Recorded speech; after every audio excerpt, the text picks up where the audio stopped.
Selamat pagi semuanya. Kita ketemu lagi dalam kuliah kita di kuliah secara online. Dan kita masuk pada hari ini ke sesi yang ke-12. Pertemuan yang ke-12. Berarti kita tinggal ada 2 kali lagi pertemuan sebelum kita masuk ke dalam UAS, ujian akhir. Jadi yang menjadi materi pada saat ini adalah just in time dalam logistik, kemudian the full system dan manajemen di time. Kemudian konsep organisasi, standarisasi, desimpok model, dan kontrol bisnis. Ini yang menjadi materi kita. Kita akan memulai just in time. Semua orang ingin saat ini khususnya kalau bisa apapun itu on time, in time. Sampai ada pelayaran yang membuat motonya every time, on time. Jadi, just in time ini adalah suatu sistem produksi yang dirancang untuk mendapatkan kualitas, menekan biaya, cost, dan mencapai waktu penyerahan seefisien mungkin. Seefisien berarti kan, ya kalau on time, itu efisien. Kalau terlalu cepat atau terlalu lambat, itu tidak efisien. Dengan menghapus seluruh jenis pemborosan yang terdapat dalam proses produksi, sehingga perusahaan mampu menyerahkan produknya, baik barang maupun jasa, sesuai permintaan dari customer, yaitu tepat waktu. Itu maksudnya. Bagaimana kita membuat proses produksi yang tepat, sehingga kualitasnya baik, terus biaya memproduksinya juga bisa ditekan, kemudian pengirimannya on time, tepat waktu, karena sesuai dengan kebutuhan dari customer. Nah, dalam implementasi JIT ada beberapa hal yang perlu diperhatikan dan dipastikan itu bekerja dengan baik, yaitu continuous process control. Jadi dalam semua proses itu dikontrol, bukan hanya dikontrol, tapi juga dievaluasi. Adakah cara yang lebih baik? Adakah cara dengan harga yang lebih murah? Adakah cara untuk meningkatkan kualitas gitu? Itu yang selalu proses tersebut selalu dikontrol. Kemudian pengukuran proses dan pengendalian input dan output ya. Jadi semua dikendalikan, masukan maupun keluaran. Maksudnya di sini jangan sampai ada yang sia-sia. Kemudian pengendalian proses langsung dengan parameter proses. Jadi diukur ada parameternya, diukur. Umpamanya menyelesaikan satu ekspor itu berapa lama, atau ketika seminggu mungkin bisa mengerjakan 70 file. Nah, yang menjadi pertanyaan, bisa nggak seminggu itu mengerjakan 80 file? Setelah dikerjakan 80 file, bisa nggak seminggu mengerjakan 90 file? Kalau umpamanya 90 file, mungkin dengan cost atau biaya 100 juta, bisa nggak minggu depannya 90 file, tapi dengan cost 80 juta? Itu semua dievaluasi agar semua berjalan efisien dan efektif. Kemudian pemantauan proses memberikan informasi tentang presentasi keberhasilan setiap proses manajemen. Ya, maksudnya di sini keberhasilan itu bagaimana sih kalau dipresentasikan, berapa persen keberhasilannya? Apakah tercapai 100% ataukah hanya 90%? Nah, kalau umpamanya tercapai, biasanya kan ada KPI, Key Performance Indicator.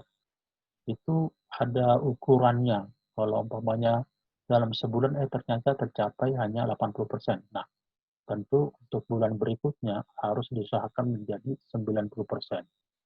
Bulan berikutnya diusahakan lagi menjadi 95, bahkan kalau bisa 100%. Mungkin nggak 100%, mungkin, tapi tidak mungkin setiap bulan, karena pasti aja ada kelemahan atau kesalahan. Tapi bukan itu menjadi alasan agar tidak 100%. Tetap kita berusaha semua bagian yang ada di perusahaan untuk make sure bahwa itu mencapai 100%. Ya. Manajemen proses memungkinkan suatu penilaian berfokus customer dari nilai tambah aktivitas yang dilakukan, memperjelas kepemilikan dan tanggung jawab untuk proses secara keseluruhan, berlandaskan pada pengukuran siklus waktu. Ya, maksudnya semua itu yang tadi itu proses itu pada akhirnya adalah penilaian dari customer. Kalau kita terlambat, berarti customer komplain, berarti dia menilai bahwa kita belum begitu baik dalam mengerjakan atau memproduksi suatu barang. Jadi dari customer, biasanya itu. Walaupun kita dari dalam sendiri bisa dengan perbandingan dengan perusahaan lain yang sejenis. Kita tahu kalau orang lain bisa delivery 5 hari, kenapa kita harus 6 hari seperti itu. Metode just in time ini pertama kali dipelopori di Jepang, ya, karena memiliki bahan baku yang terbatas, sementara keadaan geografis yang tidak menguntungkan. Di Jepang itu 80% geografis Jepang adalah pegunungan, ya, namanya pegunungan berarti kan banyak kendala di sana, baik secara perjalanan atau transportasi, baik secara iklim, dan harga beli atau sewa tanah yang mahal. Sistem pertama kali diimplementasikan di Toyota oleh Mr. Taichi Ono di tahun 70. Tentu tujuannya itu adalah mengurangi pemborosan, ya, di semua sektor, di semua departemen pemborosan itu harus dikurangi. Mengeliminasi pengerjaan ulang dan redundansi. Umpamanya pengerjaan ulang ini apa sih? Kalau kita mengirim barang, ternyata yang dikirim salah.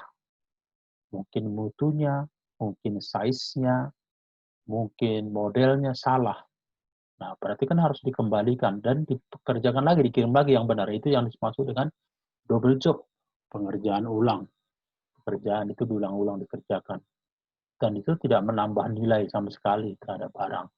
Nilai untuk penjualan tidak, tapi karena ada kesalahan. Kemudian redundansi dan mengurangi jumlah stok yang tidak bergerak di gudang. Ya, buat apa stok banyak-banyak tidak bergerak di gudang, tidak menghasilkan apa-apa. Jadi kalau bisa dieliminasi, diminimumkan stok di gudang. Jangan kebanyakan, tapi jangan juga sampai kurang, ya. Metode ini berhasil diimplementasikan Toyota Jepang pada saat itu hingga perusahaan dapat mengurangi jumlah stok di gudang itu dikurangi. Kalau bisa stok itu seminim mungkin. Kemudian zero inventory orientasi. Jadi jangan, maksudnya kalau bisa stok itu nol. Gitu. Tujuannya apa? Ya mengurangi biaya, karena ketika tertimbun barang di gudang itu bisa mengakibatkan kerugian. Contohnya expired, masa berlakunya, atau kualitasnya menurun, atau harus membayar banyak ruangan, space di gudang. Dari sinilah berkembang istilah Kanban dan Toyota Lean Production and Manufacturing. Apa sih artinya Kanban ini? Kanban ini adalah dari bahasa Jepang yang secara literal berarti papan penanda atau signboard. Dalam konteks lean manufacturing dan just in time, Kanban merupakan salah satu tool yang digunakan untuk menyusun jadwal. Jadi dibuat tanda, dibuat satu seperti papan tulis, ya. Itu memang perusahaan Jepang selalu banyak papan tulis. Jadi dia nggak perlu bertanya kepada karyawannya. Contoh kami dulu, itu selalu ada papan tulis berapa shipment untuk besok, berapa ekspor, berapa impor, udah ada di papan tulis. Terus termasuk exchange rate mata uang US dollar berapa terhadap rupiah, exchange rate mata uang Jepang berapa terhadap rupiah. Itu sudah ada digantung itu di dekat accounting. Nah, kalau di gudang bisa ditulis barang yang masuk berapa, barang yang keluar berapa. Itu setiap hari diganti. Nah, ini sebenarnya benar-benar menghemat waktu karena ketika bos umpamanya menanyakan kepada manajer mengenai berapa exchange rate, tentu manajer itu harus membuka bukunya lagi gitu. Jadi itu kan pekerjaan yang sia-sia. Nah, lebih bagus tanpa ditanya sudah ditulis di papan tulis kapan saja bos itu datang dia bisa melihat langsung. Jadi kan pekerjaannya cuma sekali gitu, langsung kelihatan. Dan si bos tentu senang karena dia bisa juga mengambil keputusan dengan data-data yang ada. Ya. Oke, kemudian apa sih keuntungan advantage dari just in time? Advantage-nya yaitu mengurangi biaya inventory ya, karena bahan baku dikirim on time, tentu tidak perlu ditimbun di gudang. Itu namanya mengurangi biaya inventory persediaan. Mengurangi biaya inventory secara tidak langsung akan mengurangi biaya untuk pegawai ya. Kalau nggak ada barang di gudang kan tidak perlu ada pegawai di sana. Kemudian mengurangi biaya expenses untuk memanage inventory ya kan. Kalau ada barang di gudang kan tentu harus di-manage. Maksudnya harus diketahui berapa banyak yang sudah keluar, yang masuk, tinggal berapa itu kan harus ditulis gitu. Nah itu tentu karena barangnya kosong atau sedikit itu mengurangi biaya inventory. Ya, contohnya extra space dari suatu restoran bisa digunakan untuk meja tambahan atau pick up counter oleh GoFood atau GrabFood. Maksudnya di sini ketika ada satu restoran, ya ternyata biasanya dibuat gudang besar. Nah, dengan adanya just in time, pengiriman umpamanya bahan-bahan makanan itu pas on time mau dibutuhkan, tentu tadi space itu bisa digunakan buat hal yang lain yang lebih berguna. Kemudian apalagi advantage-nya? Minimum error dan operasional. Seringkali kelebihan stok memaksa owner untuk menjual menu dengan harga diskon.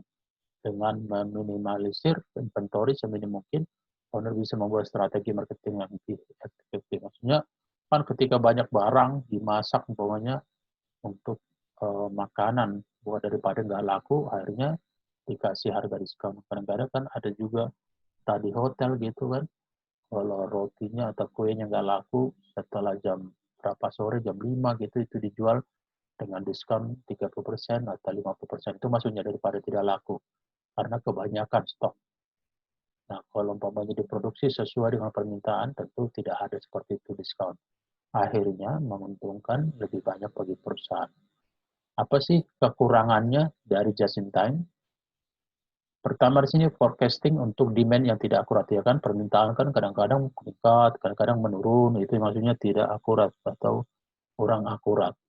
Itu membuat kadang-kadang umpamanya kalau kita berharap oh dikirim besok umpamanya barang 10 paket, saya ternyata tiba-tiba permintaan menambah jadi 20 paket. Nah, itu kan jadi kelabakan. Keuntungannya kalau umpamanya itu ada dalam di gudang tentu bisa ditambah 10 lagi.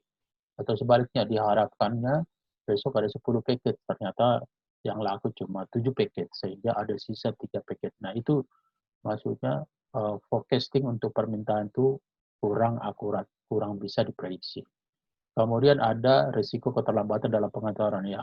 Agar metode JIT bisa bekerja, logistik pengantaran juga harus bisa datang tepat waktu. Ya, jangan umpamanya besok kita butuh materi atau raw material itu dalam mungkin satu kontainer, ternyata datangnya terlambat. Nah, berarti tidak ada produksi. Tidak ada produksi berarti banyak yang menganggur termasuk mesin, karyawan, dan itu merupakan kerugian karena terjadi seperti pemborosan di sana. Oke, kemudian the pull system dan manajemen lead time-nya. Pull, ada push. Pull itu kan menarik atau push itu mendorong. Ya, pull, push dalam kamus bahasa berarti tarik, dorong. Jika membicarakan lean manufacturing dan just in time, dua kata ini yaitu pull dan push sangat erat kaitannya. Dibanding pull system yang lebih menjadi pusat perhatian dalam implementasi JIT. Pull merupakan proses operasi mulai dari tahap pembelian hingga delivery customer yang hingga saat ini dianggap modern dan bisa mengikuti arah. pasar, maksudnya mulai dari pembelian bahan baku sampai produksi, sampai nanti masuk gudang, sampai pengiriman kepada customer. Nah, ini yang dipilih full sistem ini. Kenapa dipilihnya ini? Karena itu bisa agak dihemat. Kalau on time semuanya jadi hemat. Jadi sama dengan yang tadi seperti just in time. Jadi tidak membuang-buang waktu. Sementara push system representasikan sebuah sistem operasi tradisional ya. Kalau push system itu kan biasanya diproduksi barang banyak nanti baru dijual. Jadi produksi aja banyak dulu. Kalau full system itu sesuai dengan permintaan. Full system kurang lebih memiliki arti seperti di bawah ini ada beberapa pengertian dari full system. Ini Venkates menyatakan bahwa sistem push sebuah mesin melakukan proses produksi tanpa harus menunggu permintaan dari mesin yang akan melakukan proses berikutnya. Sebaliknya, dalam sistem pull, sebuah mesin melakukan proses produksi hanya jika ada permintaan dari mesin yang melakukan proses selanjutnya. Ya. Ini hanya pengertian. Sementara dari Watanabe menggambarkan kaitan sistem push dengan proses manajemen dalam upaya mengurangi risiko stock out. Sedangkan sistem pull sebagai suatu proses produksi yang mengalir dengan ekspektasi inventory sekecil mungkin. Jadi kalau bisa inventory-nya itu, kalau bisa kosong, kalau memungkinkan ya. Oke, bagaimana sih pull dan push sistem ini dari sudut pandang JIT, just in time? Sistem produksi tepat waktu just in time adalah sistem produksi atau sistem manajemen fabrikasi modern yang dikembangkan oleh perusahaan-perusahaan Jepang.